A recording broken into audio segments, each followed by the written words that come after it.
নমস্কার, ভারতীয় ডাক বিভাগের তরফ থেকে আপনাদের সকলকে স্বাগত। আজকে আমরা উপস্থিত হয়েছি পশ্চিমবঙ্গের বঙ্গোপসাগরের উপকূলবর্তী এলাকায়। এই এলাকার অধিকাংশ মানুষই মৎস্যজীবী। এই সমুদ্রে জাল ফেলে কিংবা ট্রলার, ছোট নৌকা নিয়ে গভীর সমুদ্রে পাড়ি দিয়ে ছোট বড় বিভিন্ন ধরনের মাছ ধরেন এখানকার মানুষেরা। সেই মাছ লোকাল মার্কেটে বিক্রি করে অথবা বাইরে এক্সপোর্ট করে চলে এদের রুজি রুটি। উপার্জন সামান্য, ফিনান্সিয়াল লিটারেসি অলমোস্ট জিরো, আর লাইফ ইন্স্যুরেন্স নিয়ে এনাদের কোনো ধারণাই নেই। এরকম টাকা রেখেছিলাম 2-3 জায়গায়, অনেকে বলেছিল টাকা বাড়বে, এরকম বিয়ে করে টাকাগুলো সব চলে গেছে চিট ফান্ডে, সেগুলো আর পাইনি। না, আমাদের যা ইনকাম হয় আমাদের বাড়িতে খরচা হয়ে যায়। তার মধ্যে যদিও টুকটাক মশলা একটা লক্ষ্মী ভাণ্ডার করেছিলাম, সেই লক্ষ্মী ভাড়ে রেখে লক্ষ্মী ভাড়ে তো আর পয়সা তো সুদ পারি না। তো আমরা কি পরিস্থিতিতে আমরা বাঁচবো, বা আমাদের ছেলেপুলে নিয়ে আমরা কিভাবে বাঁচবো?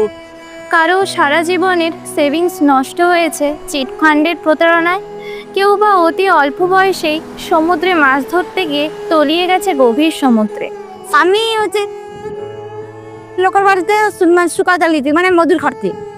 আচ্ছা, মজুর খাটতে খাটতে যে দিনকে মাল চাওয়া হয় সেই দিনকে আমার স্বামী হঠাৎ মারা যায়। স্বামী কোনো ইয়ে ছিলেন, ইনসের ছিলেন, স্বামী তো মরিছে, তাই না? মানে খাবা কি করি, ওই যে দানা হিচে দানা শোধ করবা কি করি? ভেঙে গেছে পরিবারের শীত দ্বারা, ধ্বংস হয়ে গেছে ছোট ছোট ছেলে মেয়েদের ভবিষ্যৎ। এই সমস্ত মানুষের সমস্যার সমাধানে এগিয়ে এসেছে ভারতীয় ডাক বিভাগ। আমাদের কন্টাই পোস্টাল ডিভিশনের অন্তর্গত 50টিরও বেশি পোস্ট অফিস ডাক সেবা নিয়ে এগিয়ে এসেছে মানুষের দুয়ারে দুয়ারে। আজ সারাটা দিন আপনাদের সাথে পরিচয় করাবো সেই সব মৎস্যজীবী মানুষ এবং তাদের পরিবারের সাথে, যাদের জীবন বদলে দিয়েছি আমরা। ভারতীয় ডাকে স্মল সেভিংস প্রোডাক্টস আর রুরাল পোস্টাল লাইফ ইন্স্যুরেন্সকে হাতিয়ার করে বিশ্বাস করি, এবং এটা সরকারের মাধ্যমে সেটা কোনো টাকা পয়সা মরে যাবে, তার কোনো সেই পয়সাটা নিয়ে ব্যবসা বা ঘর বাড়ি বা ছেলে পেলে পড়াশোনা এইসব, মাটির বাড়ি আছে এখন, সেটা বড় হবে, এখন টাকা করে একটা ঘর বানাবো, সেরকম মানে আশা আছে। তা আমাদের যেটুকুন যে ইনকাম হলো বাজারে নিয়ে আসে, সেই পয়সাটা নিয়ে এলাম। আমাদের তো জমি জায়গা কিছুই নেই, আমাদের সেটা কিনে খাওয়ার পরে ছেলে মেয়েদের পড়ানোর পরে যে 50 মাসে সেটাই জমিয়ে সেটা পোস্ট অফিসে রাখার জন্য ব্যবস্থা করা হলো। বাড়ার পরে ধরো ব্যবসাটা জাল করার জন্য তাদের লাগানো হলো, কি কোনো সময় ঘরের কোনো টুকরা কাজে লাগানো হলো, এরকম ভাবে হয়। তারই সঙ্গে ঘুরে দেখাবো আমাদের ব্রাঞ্চ পোস্ট অফিস আর এই সুন্দর সমুদ্র সৈকতকে। চলুন শুরু করা যাক।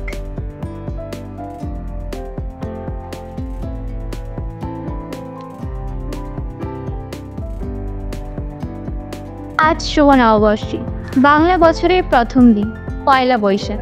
আজ বাঙালি নতুন হালখাতা নিয়ে ব্যবসায়িক বছরের শুভ সূচনা করেন। তাই আমিও আমার অফিসে মঙ্গল ঘট স্থাপন করে আজকের দিনটা শুরু করতে চাই।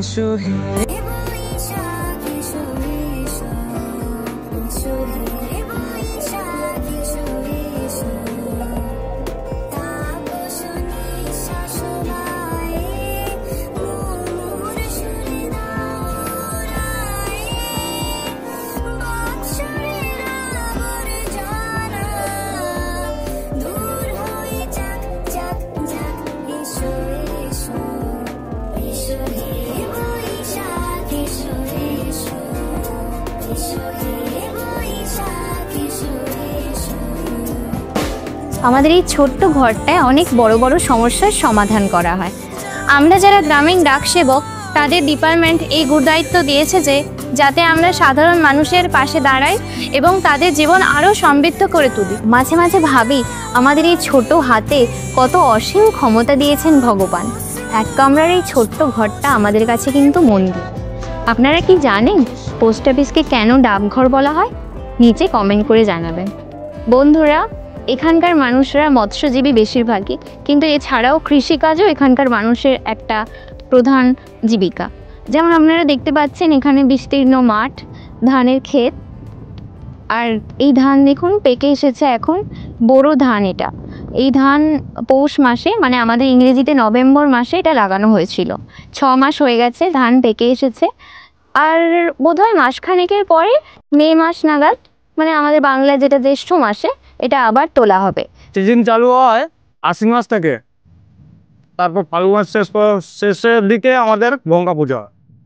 মানবানি তার জন্য তো বাঁচিয়ে আছে সব লোক, তার জন্য তো ওই যে মাছ আছে কার জন্য? ওই গঙ্গা মার জন্য তো। এরাই নাই গঙ্গা মানে একদিনে তারা পাবে তো। হ্যাঁ, গঙ্গা মা আমাদের রক্ষা করে, তাকে ভরসাতে করে আমাদের সমুদ্রে যাই নৌকো নিয়ে। হ্যাঁ, রোজ প্রণাম করে যাই গঙ্গা মাকে।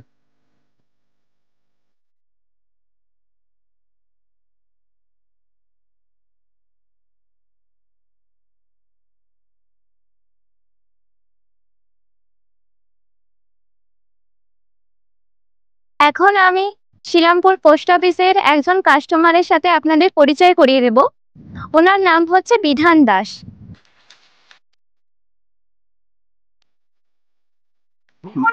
ভালো ম্যাডাম। আজকে ধরো গত গত 10 বছর আগে আমাদের মন্দারমণিতে পোস্ট অফিস ছিল না, কালিন্দিতে যেতে হয়।